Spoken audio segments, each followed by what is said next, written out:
Hello friends, இன்றைக்கி இந்த வீடியோவில் நம்ம வீட்டில் இருக்கக்கூடிய குட்டீஸை எல்லாத்தையும் எந்த மாதிரி மணி சேவிங்ஸ் பண்ண வைக்கலாம் அண்ட் அவங்களுக்கு நம்ம கற்றுக் கொடுக்க வேண்டிய சின்ன சின்ன மணி மேனேஜ்மெண்ட் பற்றினதான டிப்ஸையும் இந்த வீடியோவில் ரொம்பவே ஷார்ட் அண்ட் ஸ்வீட்டாக நம்ம பார்த்து முடிச்சிடலாம்.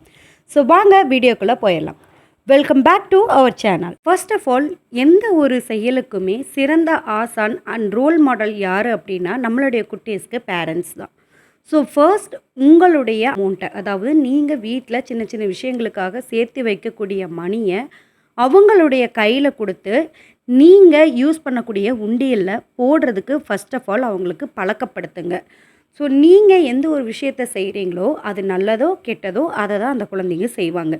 ஸோ நீங்கள் யூஸ் பண்ணக்கூடிய சேவ் பண்ணக்கூடிய மணியை அவங்க கையில் கொடுத்து போடுறதுக்கு ஃபர்ஸ்ட் ஆஃப் ஆல் பழக்குங்க. அதுக்கப்புறமா நீங்கள் அவங்களுக்காக ஒரு தனி உண்டியல் வாங்கி கொடுத்து அதில் அவங்களுடைய அமௌண்ட்டை சேவ் பண்ணுறதுக்கு பழக்கப்படுத்தலாம்.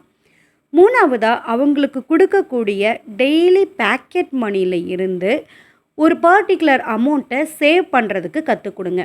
இன்றைக்கி நம்ம மார்னிங் அண்ட் ஈவினிங்க்கு தேவையான எல்லா ஸ்நாக்ஸுமே நம்ம அவங்களுக்கு ப்ரிப்பேர் பண்ணி கொடுத்துறோம். பட் 90s கிட்ஸுக்கு அந்த மாதிரியெல்லாம் இல்லை. ஸோ ஒரு நாளைக்கு ₹2 அப்படின்னா அதுக்குள்ளே தான் நம்ம வாங்கி சாப்பிட்ற மாதிரி இருந்தது. நம்மளுக்கு பிடிச்சதை டெய்லி நம்மளே வாங்கி சாப்பிட்ற மாதிரி பழகணும். பட் இன்றைக்கி அவங்க என்ன ஸ்நாக்ஸ் சாப்பிட்றாங்க, என்ன பண்ணுறாங்க அப்படிங்கிறது எல்லாமே நம்ம வீட்லேயே நம்ம ப்ரிப்பேர் பண்ணி டிஃபன் பாக்ஸில் போட்டு கொடுத்துறோம். ஸோ மோஸ்ட்லி நம்ம அமௌண்ட்லாம் நம்ம அவங்களுக்கு பேக்கெட் மணி நம்ம கொடுக்குறோமா அப்படின்னே நம்மளுக்கு தெரியல. ஸோ நீங்கள் டெய்லியுமே ஸ்கூலுக்கு கொடுத்து விடாட்டி கூட வீட்லேயே அவங்களுக்கு ஒரு பேக்கெட் மணி டெய்லி கொடுங்க. ஒரு ₹10 நீங்கள் கொடுக்குறீங்க அப்படின்னா அதில் மினிமம் ஒரு ₹2 அவங்கள சேமிக்கிறதுக்காக நீங்கள் வாங்கி கொடுத்து அவங்களுடைய இண்டிவிஜுவல் உண்டியலில் அவங்களுக்கு போடுறதுக்கு பழக்கப்படுத்துங்க. அப்புறம் உங்களுடைய சேஞ்சஸ் எல்லாத்தையுமே அவங்கள சேவ் பண்ணுறதுக்கு பழக்கப்படுத்தலாம். உதாரணமாக, நீங்கள் ஒரு ₹100 நீங்கள் யூஸ் பண்ணுறீங்க அப்படின்னா அதில் ஒரு பொருள் ₹80 வாங்கிட்டீங்க, மீதி உங்ககிட்ட ₹20 இருக்குது அப்படின்னா அதை உங்களுடைய குழந்தைகள் கிட்ட கொடுத்து நீங்கள் அந்த குழந்தைகளை சேமிக்கிறதுக்கு நீங்கள் பழக்கப்படுத்தலாம். அதுக்கப்புறம் அவங்களுடைய பர்த்டேஸ்க்கு கிடைக்கக்கூடிய கிஃப்ட்ஸ், நிறைய பேர் ப்ரெசன்டேஷன் பண்ணுவாங்க. ஸோ அவங்களுக்கு கிஃப்ட் எல்லாம் கொடுத்தது போக நம்மளுடைய வீட்டில் இருக்கக்கூடிய பெரியவங்க, பேரண்ட்ஸ், நம்ம எல்லாமே அவங்களுக்கு ப்ளஸ் பண்ணி கொடுக்கக்கூடிய அமௌண்ட்டை அவங்கள சேமிக்கிறதுக்கு பழக்கப்படுத்துங்க.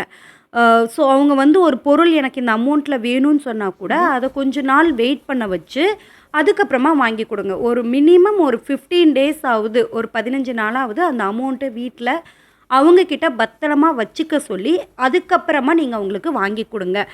ஏன் அப்படின்னா அந்த அது அவங்கக்கிட்ட இருக்கும்போது அந்த பொருள் வேணுமா வேணாமாங்கிறது அந்த 15 நாளில் என்ன ஓட்டங்கள் போகும். ஸோ இது போக அவங்களுக்கு அந்த பொருள் வேணும்னா அவங்க வாங்கிப்பாங்க, இல்லை அப்படின்னா அந்த பணத்தை சேமிக்கிறதுக்கு பழகுவாங்க. அதுக்கப்புறம் அவங்களுடைய ரூமை அவங்களவே க்ளீன் பண்ண சொல்லுங்கள்.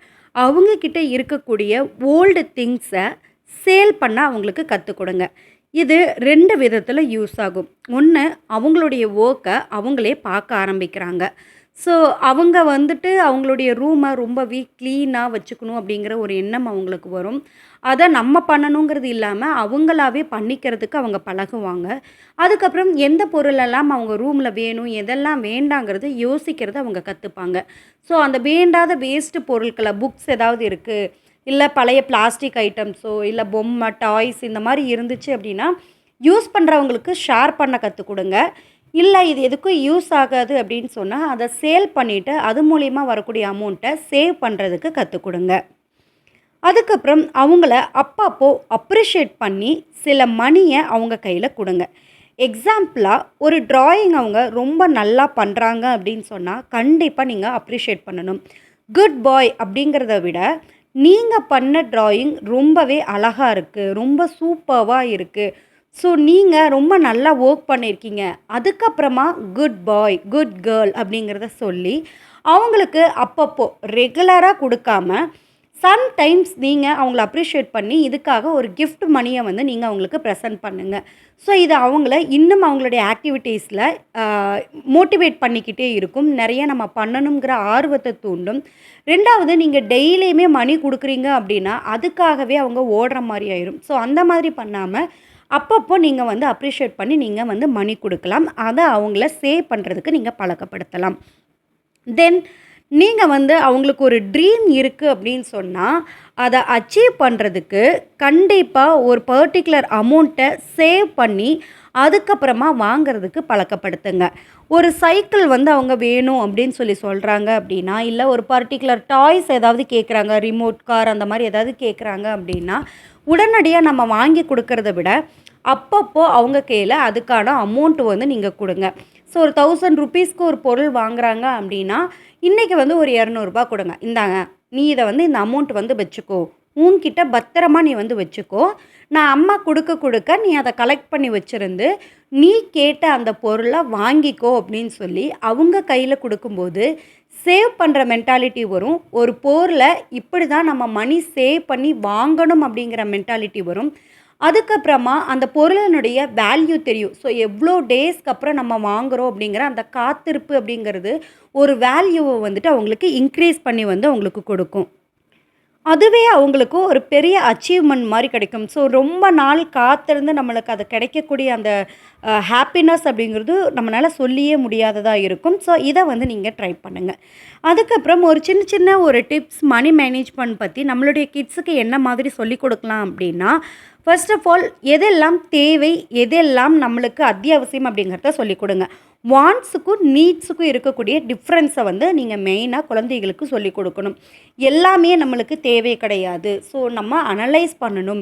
எதெல்லாம் நம்மளுக்கு இப்போ தேவையாக இருக்குது அப்படிங்கிறத அனலைஸ் பண்ணணும் அப்படிங்கிறத பொறுமையாக அவங்களுக்கு சொல்லிக் கொடுங்க. ஒரு பொருள் இல்லை அப்படின்னா அதை எப்படி அட்ஜஸ்ட் பண்ணி நம்ம வந்துட்டு கொண்டு போகணும், அதுக்காக நம்ம எந்த அளவுக்கு அந்த ட்ரீமை அச்சீவ் பண்ணுறதுக்காக நம்ம பொறுமையாக காத்திருக்கணும் அப்படிங்கிறத நம்ம சொல்லிக் கொடுக்கலாம். அதுக்கப்புறம் ஒரு பொருளை கண்டிப்பாக வேஸ்ட் பண்ணக்கூடாது அப்படிங்கிறத நம்ம கற்றுக் கொடுக்கணும்.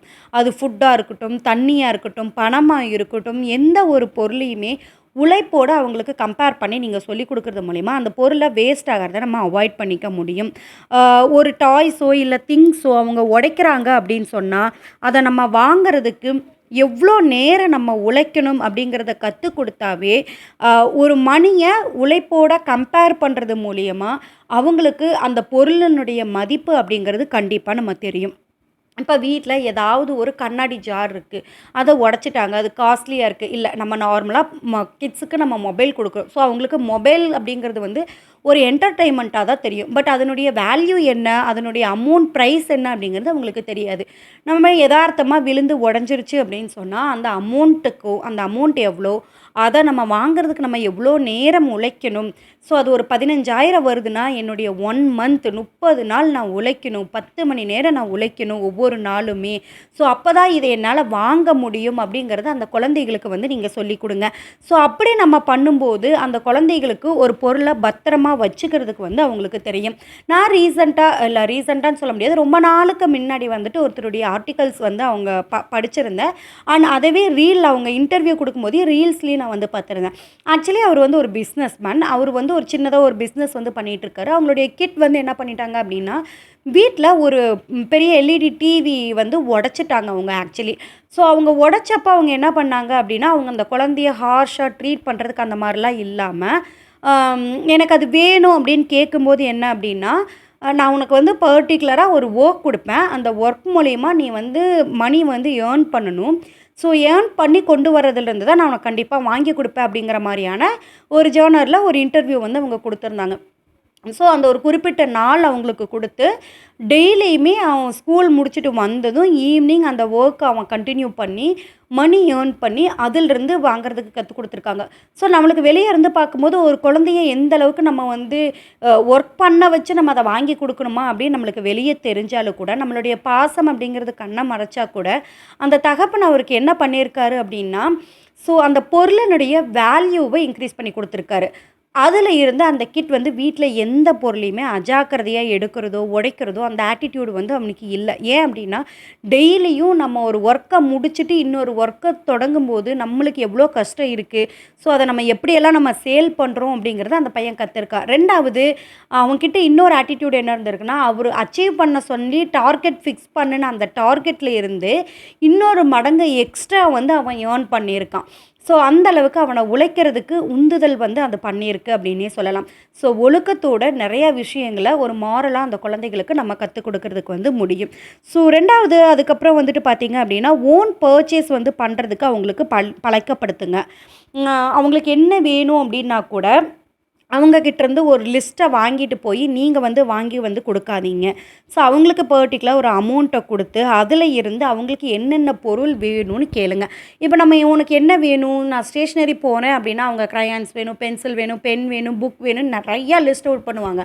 பட் அவங்ககிட்ட ஒரு ₹500 கொடுத்து இதுதான் இன்னைக்கு உனக்கு நான் கொடுக்குற அமௌண்ட், ஸோ உனக்கு இதில் என்னென்ன வேணுமோ அதெல்லாம் வாங்கிக்கோ அப்படின்னு சொல்லும்போது அவங்களுக்கு ஓன் பர்ச்சேஸ் பண்ணணும். எது தேவை, நான் முதல்லயே சொன்ன மாதிரி எது வாண்ட்ஸ் அண்ட் எது நீட்ஸ் அப்படிங்கிறத டிஃப்ரென்ஷியேட் பண்ணி அவங்களாவே பர்ச்சேஸ் பண்ணுறதுக்கு அவங்க பழகிக்குவாங்க. இது அவங்களுடைய ஃப்யூச்சர்லேயும் ரொம்பவே ஹெல்ப்ஃபுல்லாக வந்து இருக்கும். அதுக்கப்புறம் லாஸ்ட் பாயிண்ட், ரொம்ப ரொம்ப இம்பார்ட்டண்ட்டான பாயிண்ட் என்ன அப்படின்னா, உங்களுடைய ஃபினான்ஷியல் மேனேஜ்மெண்ட்டை, உங்களுடைய ஃபினான்ஷியல் ஆக்டிவிட்டீஸை எல்லாத்துலேயுமே உங்களுடைய குழந்தைகளை இன்வால்வ் பண்ணுங்கள். ஸோ பட்ஜெட் போடும்போது அவங்கள இன்வால்வ் பண்ணி அவங்களுக்கு என்னென்ன திங்ஸ் வேணுமோ அந்த அமௌண்ட்டை அவங்கள டோட்டல் பண்ணி உங்களுடைய பட்ஜெட்டில் ஆட் பண்ணுங்கள். ஸோ நம்ம நிறைய மேரேஜ் ஆனதுக்கப்புறம் நிறைய ஸ்ட்ரகிள்ஸை வந்து ஃபேஸ் பண்ணியிருப்போம். ஸோ அதுக்கு முக்கியமான ரீசன்ஸ் வந்து என்ன அப்படின்னா, நம்மளுடைய முன்னோர்கள், அதாவது நம்ம அம்மா அப்பா தாத்தா பாட்டி இதெல்லாம் வந்து ஒரு ஃபினான்ஷியலாக ஒரு விஷயத்தை சொந்த பந்தத்தோட இல்லை ஒரு ஃபங்க்ஷனில் இல்லை நம்ம வீட்டில் இருக்கக்கூடிய விஷயங்களில் பேசுகிறாங்க அப்படின்னா நம்ம இன்வால்வ் ஆனாவே பெரியவங்க பேசுகிற இடத்துல உனக்கு என்ன வேலை, இதை பற்றி தெரிஞ்சு நீ என்ன பண்ண போகிற, இந்த மாதிரி கொஸ்டின்ஸ் நிறையா கேட்பாங்க. ஸோ கடன்களில் வந்து நம்மளுடைய குழந்தைகளுக்கு சொல்லக்கூடாது. நான் பட்ட கஷ்டம் என் குழந்தை படக்கூடாது அப்படிங்கிறதுக்காக நம்ம கஷ்டப்பட்டு நம்ம படிக்க வைக்கிறோம், நம்ம கஷ்டப்பட்டு தான் இதை நம்ம குழந்தைகளுக்கு செய்கிறோங்கிறத குழந்தைகள்கிட்ட காட்டவே மாட்டாங்க. அது ரொம்ப ரொம்ப தப்பான மெத்தட். ஸோ குழந்தைகளுக்கு நம்ம எவ்வளோ ஒர்க் பண்ணுறோம், எந்த அளவுக்கு நம்ம கஷ்டப்பட்டு நம்ம ஒரு விஷயத்தை நம்ம செய்கிறோங்கிறத, அந்த சூழ்நிலையிலேருந்து நம்ம எப்படியெல்லாம் நம்ம வெளியில் வர்றோம் அப்படிங்கிறது எல்லாம் குழந்தைகளுக்கு காமிச்சாதான் குழந்தைங்க நாளைக்கு ஏதாவது ஒரு விஷயத்தில் தடுமாறும் போது அந்த சூழ்நிலையை ஹேண்டில் பண்ணுறதுக்கு அவங்களுக்கு தெரியும். என்றைக்குமே பேரண்ட்ஸ் ஒரு சைடை மட்டுமே காட்டுவோம், அம்மா அப்பா சந்தோஷமாக இருக்கிறத மட்டுமே காட்டுவோம். பட் அவங்களுக்கு வந்து என்னென்னா சண்டை போடுறத நம்ம அவங்களுக்கு காட்டவே மாட்டோம். ஸோ நாளைக்கு ஃப்யூச்சரில் அந்த குழந்தை வரும்போது ஒரு ஹஸ்பண்ட் அண்ட் ஒய்ஃப்குள்ளே சண்டை வருது, அவங்க அந்த சண்டையை ஹேண்டில் பண்ணுறாங்கங்கும்போது ஏன் அம்மா அப்பா அப்படி இல்லையே அப்படிங்கிறது தான் அவங்களுக்கு தோணும். அந்த சூழ்நிலையிலேருந்து எப்படி வெளியில் வரணும் அப்படிங்கிற விஷயம் அவங்களுக்கு தெரியாது, எப்படி ஒரு பிரச்சனையை ஹேண்டில் பண்ணணுங்கிறது தெரியாது, ஒரு ப்ரெசன்ஸ் ஆஃப் மைண்ட் வராது. ஸோ எப்போவுமே உங்களுடைய குழந்தைகளுக்கு பாசிட்டிவை மட்டும் காட்டாமல் மைனஸ் பாயிண்ட்டையும் நீங்கள் காட்டுங்க. இருக்கிறத அட்ஜஸ்ட் பண்ணி பழகிறதுக்கு பழக்கப்படுத்துங்க. ஸோ நல்லா இருந்தாலும் அது உனக்கு தான், நம்ம கஷ்டப்பட்டாலும் நம்ம சேர்ந்து தான் அப்படிங்கிறத பழக்கப்படுத்துங்க. என்றைக்குமே உங்களுடைய பாசம் அப்படிங்கிற போர்வையில் குழந்தைகளை கஷ்டப்படாமல் நான் வளர்த்துறேன்னு சொல்லி நாளைக்கு அவங்க தடுமாறி விழும்போது எழுந்திருக்கிறதுக்கு பழக்காமல் இருக்கிறதுக்கு நீங்களே ஒரு தடைக்கல்லாக வந்து இருக்காதீங்க. கண்டிப்பாக இந்த பாயிண்டில் எல்லாமே உங்களுடைய கிட்ஸுக்கு பழக்கப்படுத்துறதுக்கு ட்ரை பண்ணுங்கள். இது எல்லாமே யூஸ்ஃபுல்லாக இருந்திருக்கும்னு நம்புகிறேன். ஸோ நெக்ஸ்ட் ஒரு வீடியோவில் பார்க்கலாம் ஃப்ரெண்ட்ஸ். பாய்.